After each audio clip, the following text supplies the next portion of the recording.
There he is. Ed from TIACS. How are you? Not too bad. Not too bad. Thanks for joining. We are now live, and so we've got our audience joining us. So, as I said to the Gripset audience out there, this is Ed from TradeMutt. We've got a special episode tonight to end the year off. We're not talking waterproofing. We're going to be talking about TradeMutt and TIACS, an organisation that our team had found out about, and it's one that comes up more and more frequently. And Ed, welcome to the session tonight. Thanks for joining us live. No worries. Thanks. Great to be here. So, mate, I'm going to palm it over to you at the moment, and you can tell our audience what TradeMutt and TIACS is about and where it all was inspired from. Yeah, so TradeMutt, we're a social impact workwear company, founded by me and my best mate about 3.5 years ago. We're both chippies by trade, met on a building site in Brisbane, the 2014, and then we'd always had a bit of an idea of somehow getting off the tools, and workwear seemed like something that hadn't really been mucked around with for a good while. So we started investigating that as a business idea, and then Dan lost a close mate to suicide at the end of 2015. And that was sort of our first real experience with suicide.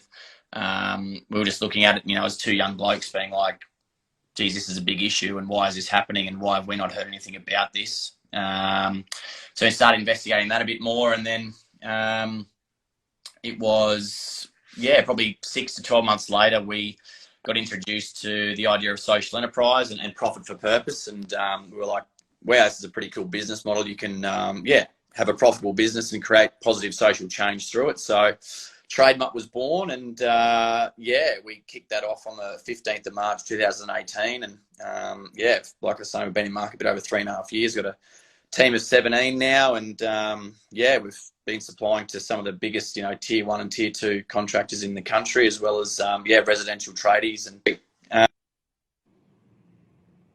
and through that period we're learning so much about this mental health space, and we were like, we were obviously starting so many conversations in our workwear, but we kept getting this, repeating question from so many people in the community, sort of like, where do you go to next, or where can you refer people for more help? And it was sort of like, people didn't want to talk to Lifeline Beyond Blue. It wasn't like suicidal. It was just, they were just having, an issue that they needed to, have it dealt with. And we looked into that space, and the user journey for people to be able to access, mental health professionals is an arduous one, and one that can be quite expensive.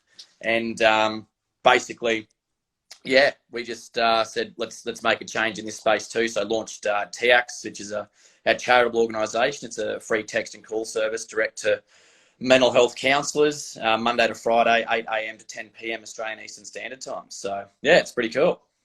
Well done, mate. Well, look, I congratulate you on. Firstly, I did see on your website your workwear, and it is uniquely different, and a flavour that I think many people could get hold of. So well done on that. Legend. I do like that that point of difference. But this is an issue, blokes talk about all the time. We're in a construction industry, and it does come up, and it's across all demographics. And you've probably seen it more because you've been living it now for a few years with your business.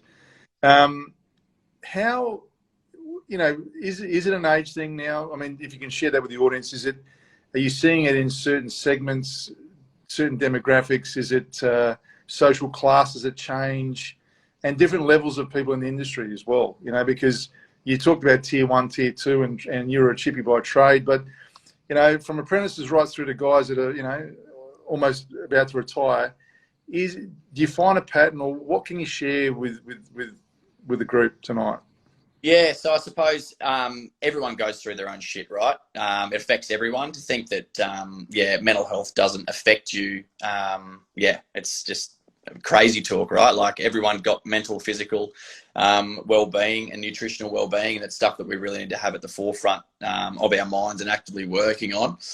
It's something that Dan and I have obviously embraced a great deal over the last sort of 3.5, 4 years, is getting to know ourselves more than anything. What makes us tick, and how we can, sort of take out the big ebbs and flows, and sort of try and maintain that sort of, true sense of, finding, who you are as a person and looking after yourself. In regards to the people that are coming through to TIACS, majority of the people are coming through. I was just looking at the data here now. It's over 40% are calling through with relationship issues, which is massive. And most of the people that are calling us are sort of 25 years of age to 40. So 26 to 40 is our biggest age bracket of people we're talking to, and about a 50% male to female split. So affecting a great deal of people, but both sexes as well. And I was going to ask about that because we're seeing a lot more females in the industry now, particularly in construction, which is great. Absolutely.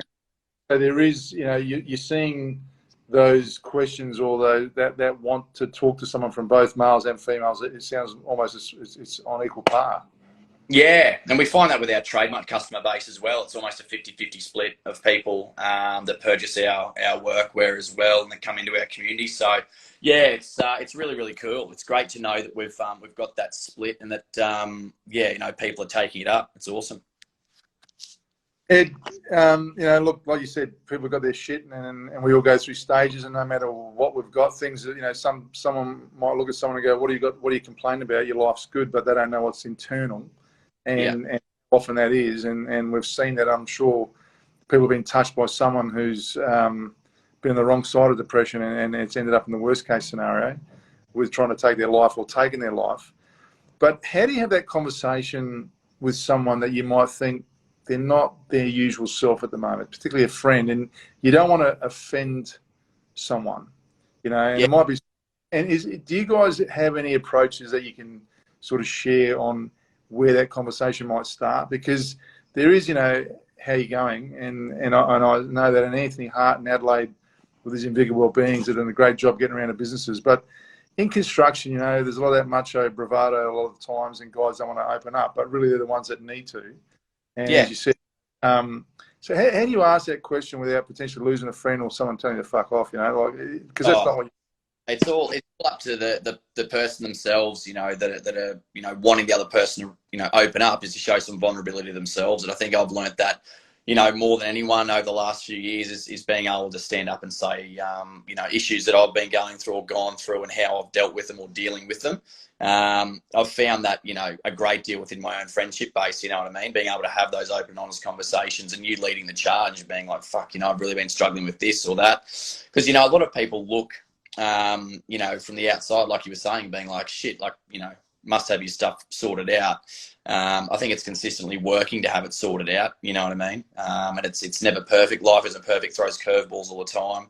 I've just had to deal with my grandfather passed away 2 weeks ago, and I've had to go down to Canberra and deal with all that sort of stuff. So life's unpredictable. It throws things at you, but it's the ability to put your hand up and ask for help, but also show vulnerability so others can feel empowered to do the same. And I often say, and we often say at TIACS and also TradeMutt, the people we talk to is, if you reach out to TIACS yourself and get an understanding of the service and how it operates, when you're talking to someone that you think may need that support service, you can then say to them, hey, look, I've called these guys, they're awesome. Rather than being like, I've heard they're good, you should give them a call. That changes the narrative and the understanding and the trust as well in that service completely. Showing the vulnerability yourself to be able to put your hand up and say, look, I've called and this is what it's like. So that's the sort of community and the idea that we're putting forward for people to take up and show that lead. That's fantastic, and I think that's the way, just how you flip that wording, instead of saying, hey, you should go and call these guys, instead of just talking it up, and what you've learned is a real positive, and that might be something we'll go into a little bit further. But with construction, you've got the big construction sites and the commercial, where you can have hundreds of guys on site. Are you dealing with any of the building fraternity in terms of the senior management on a large site, in terms of, do you think that's going to evolve where there is the ability for people to come to someone on site, and could TIACS or a body like that get involved or offer their services to those people, so these guys know, hey, look, there's something on site, we've seen some behaviour, but we can guide you towards the likes of TIACS? Yeah, well, the thing, we've sort of looked at that space. There's people already in the charitable space. that are doing that sort of connector stuff. And we're sort of the mindset of being like, look, there's a lot of people out there that don't feel they can have the courage or are willing to put their hand up in an open forum or to someone at work. So what we're really trying to do is just get people to text or call instantaneously and get through, right? And also with our TradeMutt Workwear, we've got a QR code underneath each left breast pocket now that takes you straight through to TIACS. So if you're having a conversation with someone and they want to reach out to the service, you can just scan the code and away you go. So there's a few different ways of people having that, user journey and getting through to people that can really help them. That's fantastic. And I think these days QR codes, everyone knows how to use them. So we've been done to death with them around the country and still are. But that's ideal. And that conversation with someone from TIACS, Ed, how does it sort of go? I mean, give us an example, because I'm sure there's a few blokes that are watching tonight that might go, hey, maybe I'll give them a call and just see what I'm going to get the other line. Because it's not a death, it's really just to talk to someone. Yeah, no, it's very much a conversation. You'll reach out, you'll get on to one of our clinicians. They'll triage you, have a chat, figure out who you are, where you're calling from, age, etc. What you're calling about, what we can help you with, and then start taking you through a journey. So our model of care is built around 8 sessions. That's sort of like the maximum, and we want you to come, through that process if we believe you need to do that.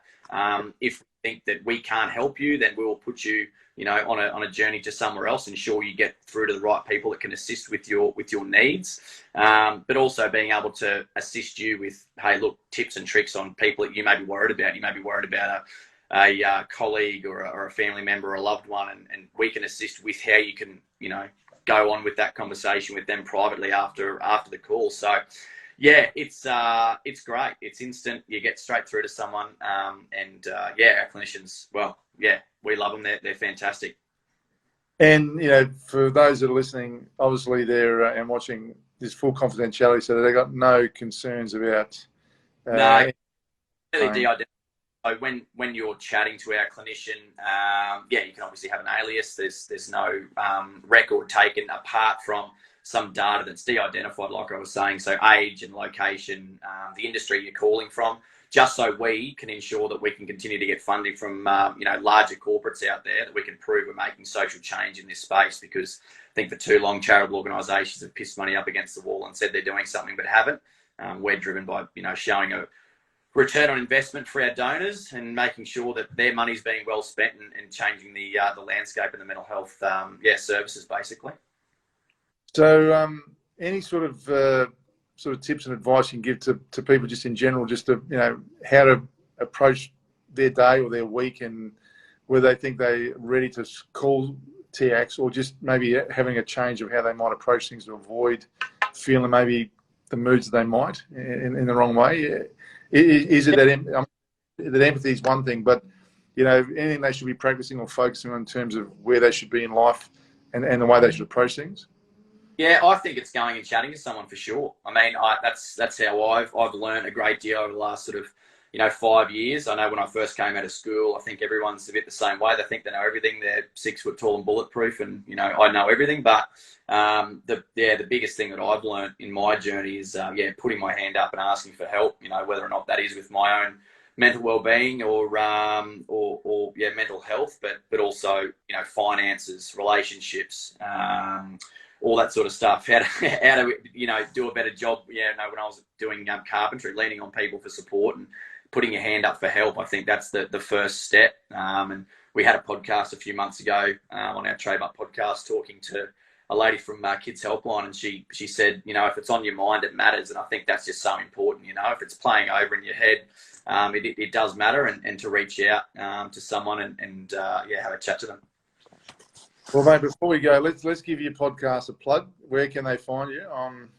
So TradeMutt Radio is our podcast. You can check that out. It's about 55 episodes on there, which is really good. We haven't made one for a couple of months, but it's great. And then if anyone wants to reach out to TIACS, the service is still open for another 4 hours here in Queensland. So 0488 469 88. Jump on, give them a call. We'll be able to assist you with what you need, and hopefully make some change in the world. And let's give one final plug. Where are they going to get your TradeMutt gear from? Yeah, TradeMutt, trademutt.com, TradeMutt. Yeah, it's all ramping up. Get your Christmas prezzies in. We've got a big Black Friday sale starting next week too, so check it out. Great timing. So, guys, like I said before, unfortunately, the Facebook and YouTube Live didn't go tonight. We had a few glitches, but this will be put onto our Facebook page, so you better see the whole repeat with Ed. If you want to reach out to TIACS, you heard the details. Our team will load up the contact list from here.